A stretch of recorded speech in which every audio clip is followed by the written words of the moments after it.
Hola, mi nombre es Eduardo Rosita, soy productor y director de la productora Raw Studio en Guatemala.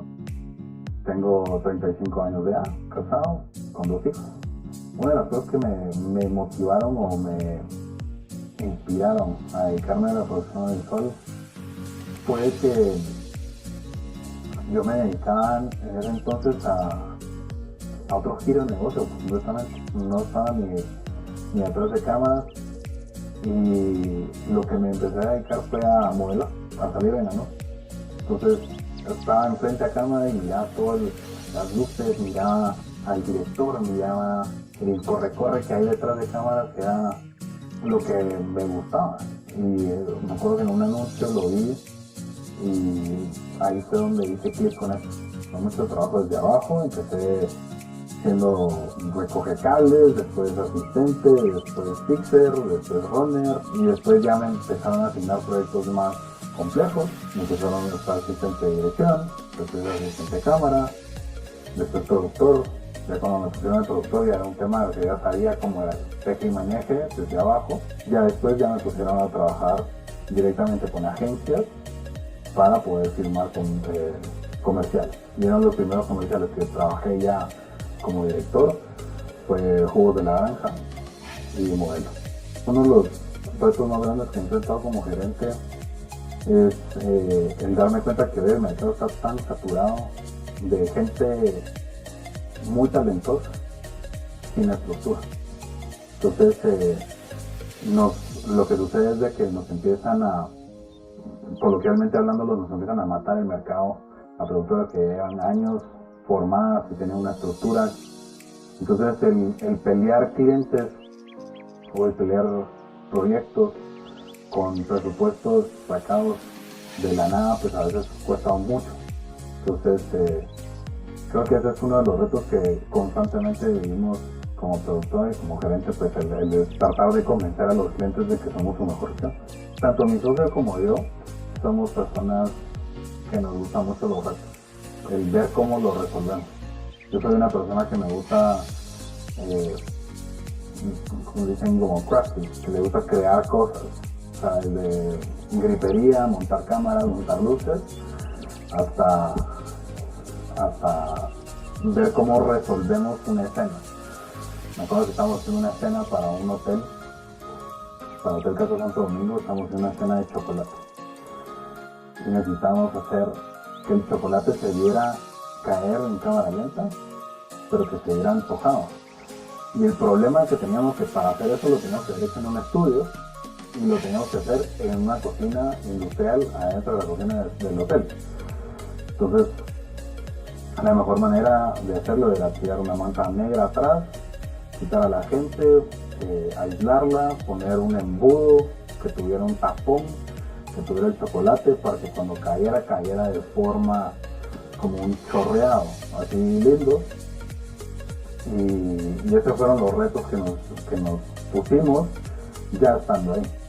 Ahora, si nosotros hubiéramos evaluado, ok, vamos a hacer esto, hubiéramos tal vez incurrido en el gasto de hacer la máquina, colocar las piezas o qué sé yo, y nos hubiera salido un poco más caro, ¿no? Ahí fue un tema de imprevistos, de creatividad, de ok, quiero que salga así, lo puedo resolver de esta forma, y no nos metemos a costos tan caros. O sea, si es viable, lo hacemos. Para si necesito tener un carro, un Ferrari y voltearlo y que se incendie, pues seguramente no nos meteríamos en ese tipo de proyectos. Creo que la forma de visualizar la industria en los próximos años con la inteligencia artificial es impresionante. Es impresionante, no es un tema de que nos van a quitar el trabajo como dicen, pero sí nos van a dar una herramienta, nos va a facilitar las cosas a la hora de trabajar. Ahora el tema de contenido generativo que tiene Adobe, Firefly, Photoshop, todos estos a la hora de hacer postproducción es increíble, es muy atinado, muy acertado, o sea, no se nota la diferencia al crear de una escena, poder empezar a crear más espacio del que en realidad hay. Y lo bueno es de que al ser inteligencia artificial, la resolución siempre se mantiene. Entonces, si tu trabajo lo hiciste en 4K, la inteligencia artificial lo va a trabajar en 4K. Creo que las habilidades indispensables que hay que tener en esta industria es disciplina, creatividad y sed de querer estudiar y aprender más. Hoy es un mercado, es una carrera que todos los días está innovando, todos los días está cambiando, hay formas diferentes de hacer las mismas cosas, miles de formas. Entonces creo que para poder tener éxito hay que ser disciplinado, tener sed de querer aprender más y tener creatividad y no tenerle miedo a hacer las cosas, ¿no? Voy a hacer esto, pero qué miedo me da por qué, cómo va a quedar y lo van a recibir bien. Al final, como le decía atrás de cámaras, esto es arte y es subjetivo, ¿no? Tiene que quedar lindo y uno tiene que quedar conforme con lo que sea. El enfoque para liderar y motivar a un equipo creativo, el dejarlo ser, el conocer un poco la perspectiva y las opiniones que tienen los demás, escuchar mucho de los directores quieren hacer valer su opinión y yo soy el director y eso se hace así, y hay veces que hay gente que de la nada viene con una muy buena idea y que creo que es escuchar, dejarlos ser creativos y dejarlos efectivos. Para un proyecto complejo, lo primero que tenemos que hacer es, una vez aprobado el proyecto, es una reunión de preproducción con el cliente.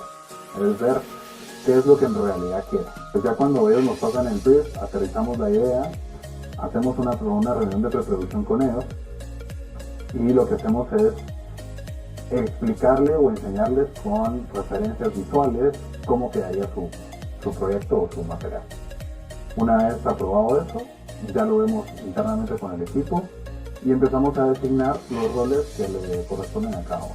Una vez tenido ya la aprobación por escrito por el cliente, ya grabamos, ¿no? Entonces a veces sí nos hemos tomado en la situación en donde tenemos que aplazar días de producción porque no tenemos la aprobación del cliente.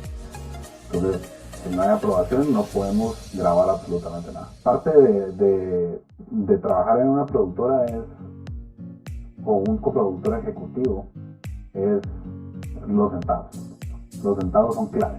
¿Por qué? Porque si el talento cuesta 1.500, la locación cuesta 5.000, la animación cuesta 10.000 y de la nada te hiciste un presupuesto de 20 y tus costos son 25, no te salen los números. Ahora, a nosotros sí nos ha pasado eso, más no por un error de presupuesto, de realizar el presupuesto, sino por un tema de complicaciones en el set. Tuvimos que quitar a un talento, meter a otro, el talento que venía era más caro, se rompieron cosas en la casa, se tuvieron que pagar, se atrasó la producción, entonces había que comprar cenas para 25 personas, entonces al final uno va sumando costos, y pues al final cuando uno hace el cierre del proyecto uno se da cuenta que sale el número rojo. ¿Qué hace uno en este caso? Pues aprender del error, aprender y prever todo. Un consejo que les puedo dar para todos que están empezando en este medio o en esta carrera, es una carrera impresionante. Te va a llevar a un montón de lados del mundo, te va a llevar a un montón de lados. Empezando desde Guate, vas a conocer a Guate de diferentes formas. No solo el lugar que vas a conocer, sino que lo vas a ver desde otro punto de vista. Esto no solo es un arte, sino que es una profesión. Y las profesiones son trabajos que se tienen que remunerar. Entonces, para los que están empezando, el mejor consejo que les puedo dar es cobren por lo que saben y por lo que no. Y por lo que no saben, porque su cliente no sabe que ustedes no saben. Y quitarse de la mente el voy a cobrar barato para empezar a tener tablas, para empezar a hacerme de clientes, porque el que cobra barato se queda barato. Creo que alguna de las cosas que puedo contar a través de la experiencia que tuvimos con la entrevista de Eduardo es: una, el soñar; dos, el ser constantes con el aprendizaje; y tres, el poder no hacernos de menos con nuestro trabajo, sino siempre aspirar a algo mejor. Una de las cosas que aprendí en la entrevista es que un gerente debe de saber balancear entre lo creativo y las finanzas. También los consejos que Eduardo nos dice es de tener siempre un presupuesto, también escuchar a las demás personas y aprender constantemente.